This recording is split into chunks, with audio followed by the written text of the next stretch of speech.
Hey friends, welcome back to How Do You Cook Back to Basics. Today we're going to make a delicious classic Watergate salad recipe. This dish right here is perfect for your get-togethers, your cookouts, your potlucks, whatever you are making this salad for, or just for yourself. This salad is delicious and you're going to love it. We're going to start off with one 20-ounce can of crushed pineapple. Add the juice and all. Next, add one 3.4-ounce package of pistachio instant pudding mix.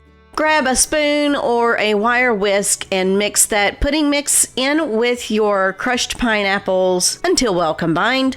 Next, you'll add 1 container of Cool Whip, 2 cups of marshmallows, and a half of a cup of chopped pecans. Y'all, this salad is so easy. It only takes about 10 minutes to put together and you're gonna love it. Once you have all of your ingredients in your bowl, mix that up until well combined. Place some plastic wrap on the top and put your salad in the refrigerator for about 1 to 2 hours or overnight. I hope you enjoy, y'all. Until next time, bye-bye now.